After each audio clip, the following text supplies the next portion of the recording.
Thank you. I'm just going to sneak in with a quick question for Aruba, if that's okay. Anyone else in the room want to ask a question before we close as well? So it's fascinating to see those kind of like medical and kind of legal documents, Aruba. Could you tell us a little bit more how you're going to apply your findings from your archival research as you go out into your ethnographic work? That's a great question. Thank you. So the reason why I actually got into archival research was because I felt like a lot of things that I'm going to hear during my ethnographic fieldwork would have some sort of colonial background to it. And I felt like there is no better way to make sense of it than digging into the history and seeing what exactly we have there if I want to trace the coloniality of menstruation. So I was anticipating that I would find documents related to menstruation somewhere in the discourses related to reproductive health and also scientific research and medical education, because a lot of these were started in motivations of implementing a certain Western medical system in India, entirely not on the basis of the efficacy of the system, but more on how more based on imperial claims. So I'm planning to I'm planning to use all of this evidence that I've gathered um, to basically theorize my ethnographic fieldwork findings as well. Fantastic. Thank you so much. I'm really a big nerd for looking in the archives to bring them through to current practice. Anyone in the room? Yes. You can come up if you want. Yeah. Yeah, that'd be great. Thank you. And I got one question online and it's great.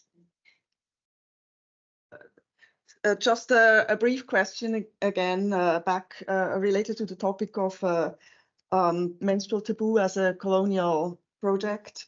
So I'm a bit familiar with the public health view on menstrual health, and I think we are all aware that in this discourse, cultural prescriptions are mainly framed negatively.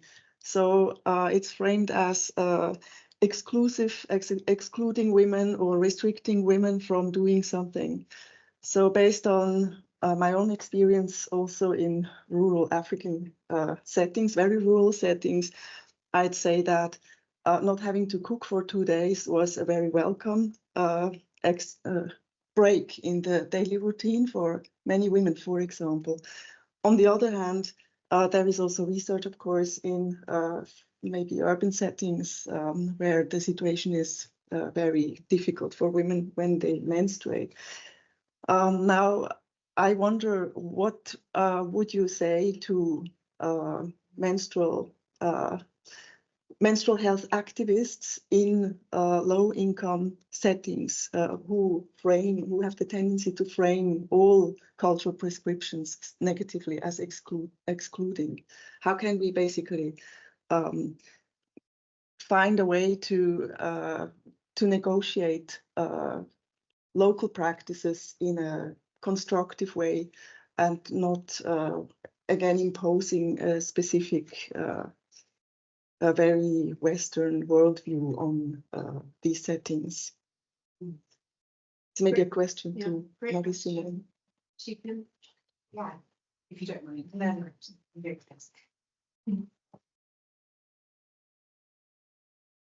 so if I got the question correctly, it's just kind of how do we reframe local practices as not being. I think the first question to ask is who told you that what you were doing was wrong? Because again, everything is always being juxtaposed in some shape or form to popular discourse. And then also understanding how social norms are being upheld or how these perceptions of cultural practices as being negative are being upheld. What you end up finding in a lot of the cases is that it is something that is perceived as being maintained by everyone, but when you speak to them on an individual level, they have different beliefs about it because there is, I believe human beings are inherently practical about their preservation, about certain things.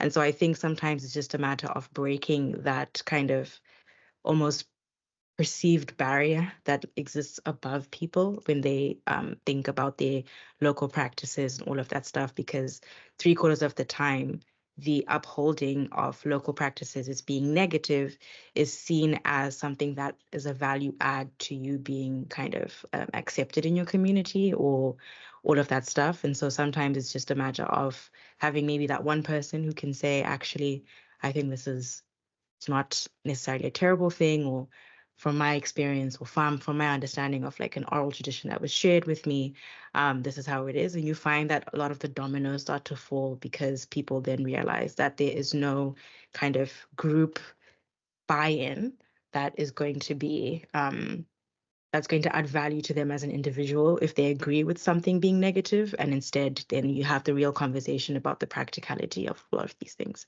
I hope that answers the question properly. Thank you so much. Okay, final question, which is online. So this is a question from Emily Malu. So what are the research gaps that need to be filled to bolster and better inform your work? Which might be many things, but top couple maybe. I was just shouting. No, come on.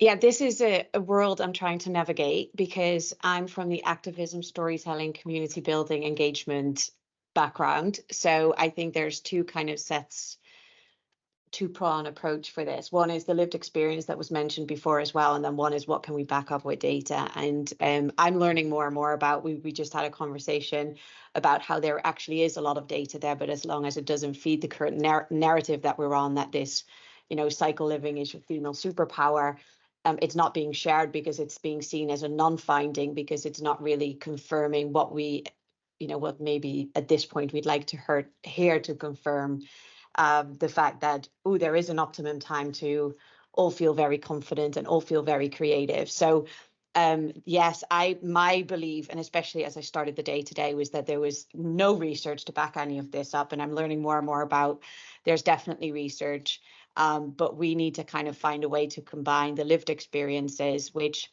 they do provide an angle and an opening to this conversation, right? Like even the PMS and telling people, when you feel frustrated sometimes in the month, or you're more easily to anger, or you feel more confident. We work with performers as well. If they're being fit into this super tight thing for their dance performance, if you do that when they feel most confident, they might feel super sexy and being in the spotlight and on the stage. But 2 weeks later, when they have imposter syndrome and they're maybe bloating and all these things, and so many choreographers who say we're actually more mental coaches because we then have to make them feel sexy when 2 weeks ago they felt very confident on that stage. That's a lived experience that people can relate to, and then you can have a beautiful conversation about cyclical living and cycle awareness.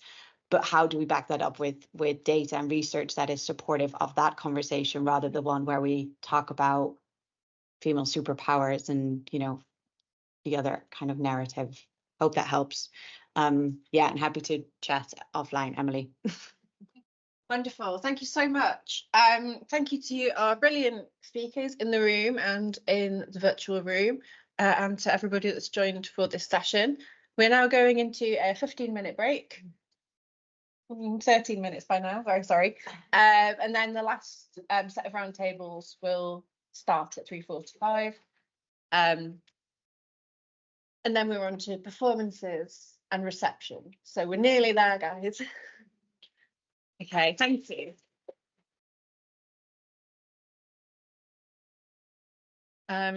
If folks want to stay on this link, that's fine. I'm going to just mute and turn the thing off. If you're going in another room, also fine. But thank you very much for your time.